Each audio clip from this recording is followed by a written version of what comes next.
মুসা আলাইহিস সালাম দোয়া করার পরে আল্লাহ রাব্বুল আলামিন মুসা আলাইহিস সালামের দোয়াকে কবুল করলেন না। আল্লাহ তাআলাকে মুসা আলাইহিস সালাম বললেন, আল্লাহ আমি তো আপনার কাছে বৃষ্টির জন্য দোয়া করলাম, আমার দোয়া কবুল করা হবে না। মুসা আলাইহিস সালাম কান্না করেন, এরে মুসা তোমার দোয়া কবুল হয় না এই কারণে এই মজলিসের ভিতরে এই লক্ষ লক্ষ হাজার হাজার মানুষের ভিতরে এমন একজন গুনাহগার আছে যে গুনাহগারের কারণে তোমার দোয়া আমি কবুল করি না। হযরত মুসা আলাইহিস সালাম বললেন, আল্লাহ এই গুনাহগার যদি চলে যায় তাহলে আপনি দোয়া কবুল করবেন? বলে হ্যাঁ, দোয়া কবুল করব। মুসা আলাইহিস সালাম বললেন, এই জনতাগুলো তোমরা শুনে রাখো, আল্লাহ তাআলা আমার দোয়া ওই পর্যন্ত কবুল করবে না।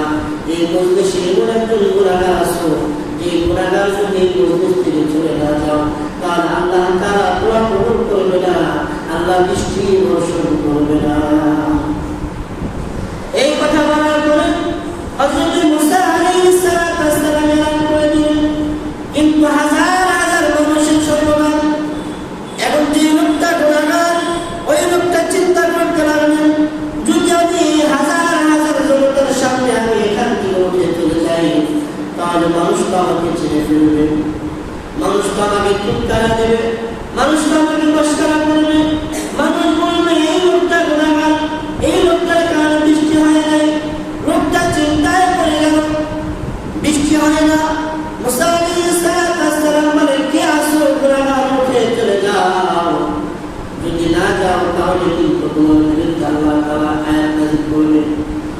এই কথা বলার পরে মুসা আলাইহিস সালামের ঘোষণার পরে লোকটা উঠে না, লোকটা মাথাটা নিচের দিকে চোখের পানি অজরে কান্না করতেছে, আসমানের মালিককে ডাক দিয়ে বলে, আল্লাহ আমি যে গুনাহগুলো করেছি মালিক, জমিনের কেউ তো জানে না, ও আসমানের মালিক আল্লাহ তুমি তো জানো, আমার গুনাহগুলো তুমি মাফ করে দাও মালিক। আমি এই মুহূর্তে তওবা করলাম, আর জীবনে কোনোদিন এই গুনাহের কাজ করব না।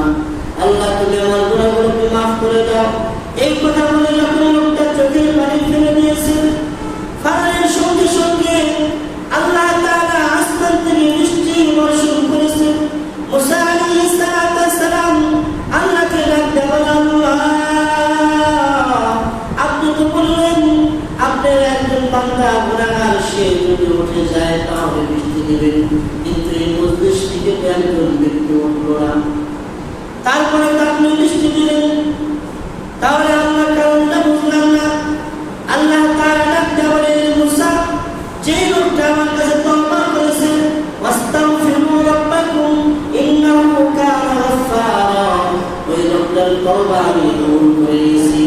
ওই লোকটা আমার সাথে গোপনে গোপনে ওয়াদা করেছে, আমি আর গুনাহের কাজ করব না, আমি আর অন্যায় করব না। এই তওবা যখন লোকটা করেছে আমি আল্লাহ তাআলা তাকে মাফ করে দিয়েছি, আমি আল্লাহ তাআলা তার তওবা কবুল করে নিয়েছি। ও মুসা এই কারণে আমি বৃষ্টি বর্ষণ করেছি। মুসা আলাইহিস সালাম বলে, আল্লাহ যেই লোকটা আপনি মাফ করে দিয়েছেন, আল্লাহ তাআলা বলে, মুসা শুধু কি মাফ করেছি তাই, এই লোকটাকে আমি এই জমানার একজন ওলি বানিয়ে দিয়েছি। মুসা আলাইহিস সালাম বলে, আল্লাহ ওই লোকটা একটু আমার সাথে সাক্ষাৎ করানো যায় কিনা? আল্লাহ তাআলা বলে, মুসা না, এর সাক্ষাৎ করানো যাবে না। মুসা আলাইহিস সালাম বলে, আল্লাহ ওলি হিসাবে একটু দেখতে চাই।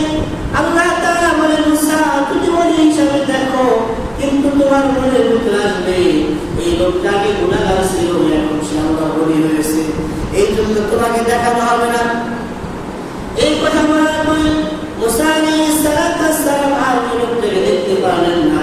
অথচ আরব যে কথাটা বলতে চাই যে আল্লাহ তাআলার কাছে যত গুনাহ করেন না কেন, যদি একবার আপনার অন্তর থেকে যদি আল্লাহর কাছে গুনাহগারি করেন, আল্লাহর কাছে কান্না করেন, আল্লাহ তাআলা আপনাকে অবশ্যই মাফ করে দিবেন। অথচ আবার এই জন্য আল্লাহ তাআলার কাছে বড় ধরে ক্ষমা চেয়ে নেন, মাফ চেয়ে নেন।